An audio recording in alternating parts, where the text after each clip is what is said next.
سلام همه شما دوستان عزیزم، امیدوارم که حالتون خوب و خوش باشه.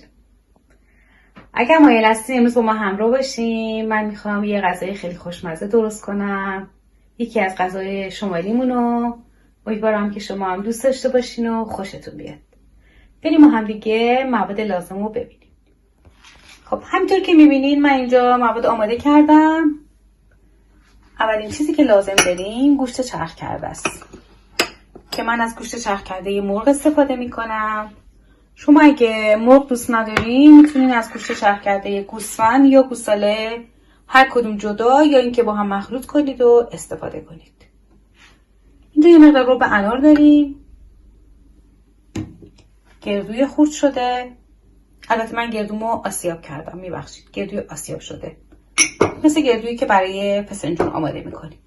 پیاز لازم داریم، چند تا حب سیر.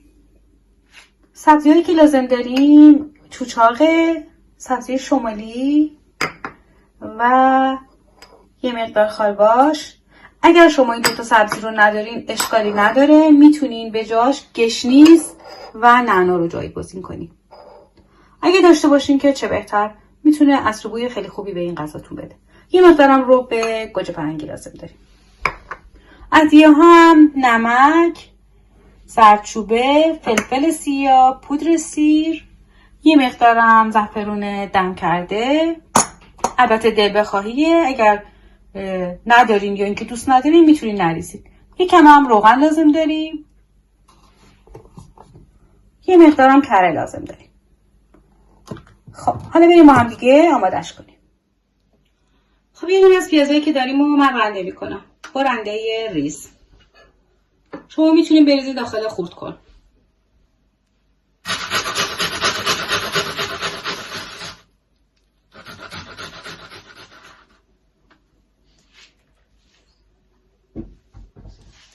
خب الان پیازی که رنده کردم رو میریزم داخل گوشتمون. آبش هم نمیخواد بگیریم.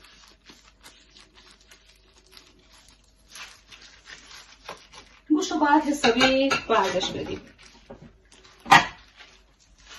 مقدار نمک من بهش اضافه میکنم.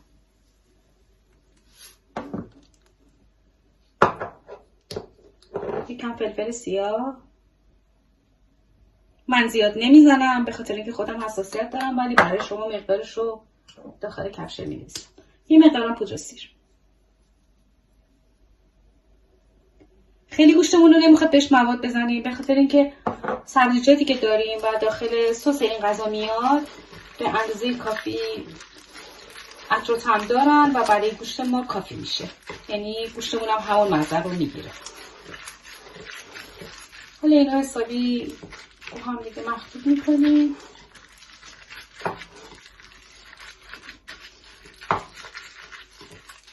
اینا کاملا با هم دیگه مخلوط شدن.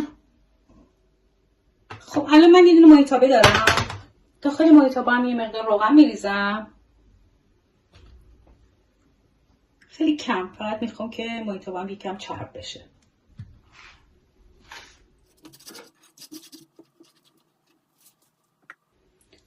و گوشت رو میریزم داخل مایتابه.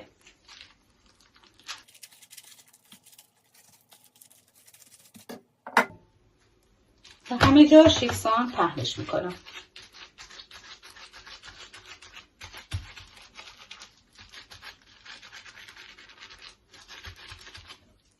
وقتی که کف مایتابه پهنشون کردیم بعد روشون خط میندازیم اینطوری و شکل کباب کوبیده خودمون درستش میکنیم. خب دیگه الان همینطوری خوبه. بعد گاز رو روشن میکنیم و میذاریم که کبابمون سرخ بشن.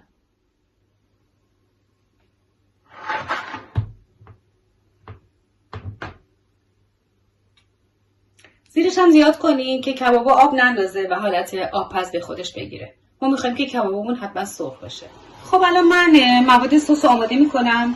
پیازی که داشتیم یه دونه دیگرم باز دوباره رندش میکنم. من با رنده ریز رنده میکنم چون میخوام که پیازم کاملا لعاب بده. شما میتونید با رنده درشتم رندش کنین اگه خیلی نمیخواین ریز باشه، یا حتی میتونین با چاقو کاملا خردش کنین، یعنی ریز خرد کنین. بازم خیلی درشت نباید باشه برای این غذا چون میخوایم که یه مقدار لعاب بندازیم.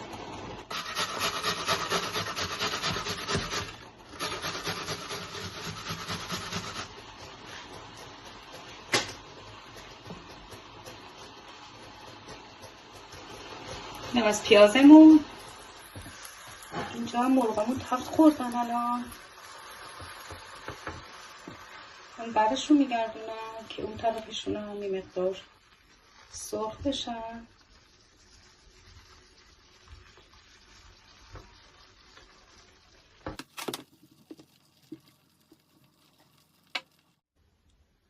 خب الان من یه دونه ظرف گذاشتم روی گاز و یه مقدار روغن می‌ریزم داخلش و پیازی که رنده کرده بودم رو میخوام سرخش کنم.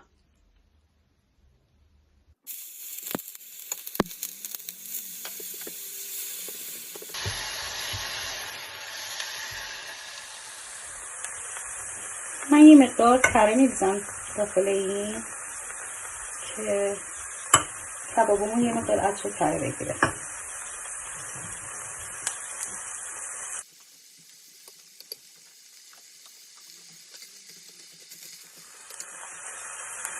حالا من یه مقدارم از زعفرونی که داشتم می‌ریزم روی مرغمون.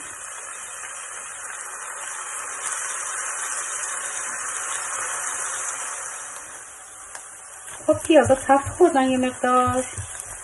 الان من سیرم اضافه میکنم.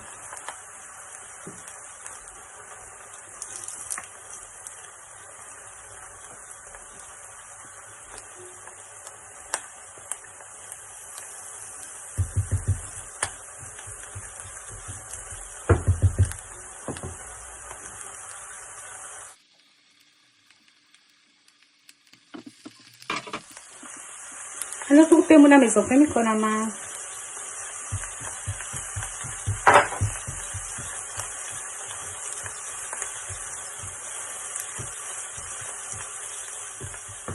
یکم کره بهش اضافه میکنم.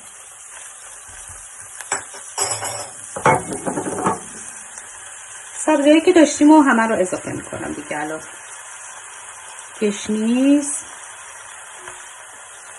من یخ زده بوده، البته کوب شده و یخ زده. اگر شما تازه داشته باشین خب بهتره. یه مقدار خالواش،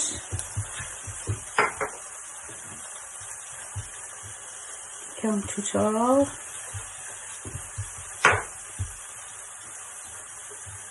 و یه مقدارم نعنا.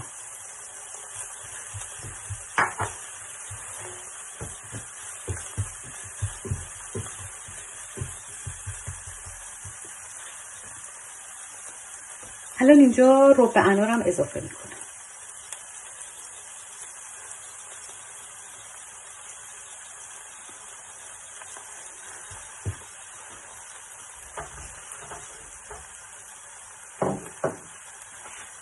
همچنین گردویی که داشتیم.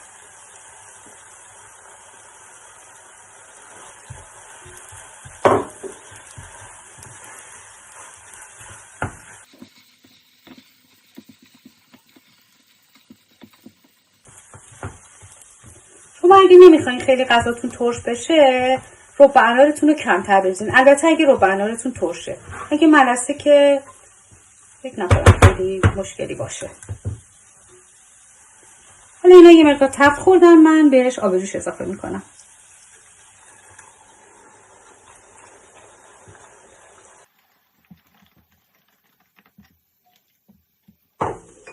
تقریبا 1 لیوان آب جوش من بهش اضافه کردم. اگه کم باشه باز دوباره میریزم، چون میخوام اینو بریزم الان روی مرغامون که دیگه سرخ شدن.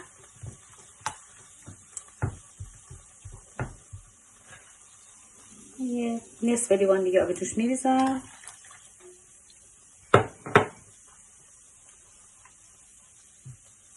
میذارم جوش بیاد، بعد برش میدارم از روی گاز. خب دیگه این داره میجوشه، من برش میدارم و میریزمش روی مرغامون.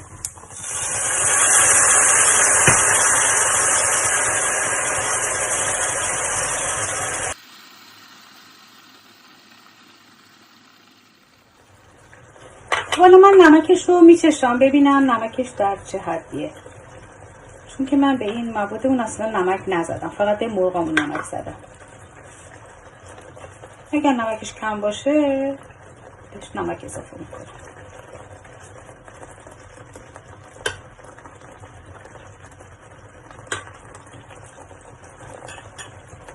نمکش یه مقدار کمه، من یکم نمک میزنم.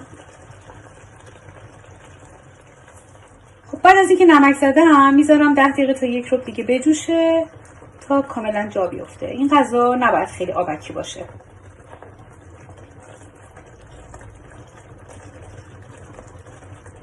بعد دوباره به شما نشونش میدم. خب عزیزان، همطور که میبینین دیگه غذامون آماده شده. من دیگه اینو سروش میکنم و بهتون نشون میدم. همونطور که گفتم باید یه مقدار غلیظ باشه.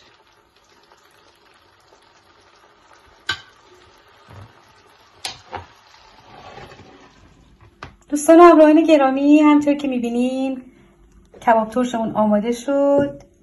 جاتون خالی، خیلی هم خوشمزه شده. امیدوارم که شما هم دوست داشته باشید. چیزی که من باید اینجا بگم اینه که میتونین این غذا رو با گلپر میل کنین. یعنی اگه دوست دارین یه مقدار گلپر بریزین روش که فوق العاده خوش عطر و بوتر میشه. یعنی میتونم بگم که شاید یکی از ادویه‌های اصلی این غذا میتونه باشه. خیلی‌ها با گلپر میخورن. اگر شما هم دوست دارین میتونین گلپر استفاده کنین. مرسی که منو همراهی میکنین. اگر دوست داشتین لطفاً کانال منو سابسکرایب کنید، لایک کنید که به من انرژی میدین. من میتونم ویدیوهای بهتری براتون تهیه کنم. به خدای بزرگ میسپارمتون. خدا یار نگهدار همگیتون.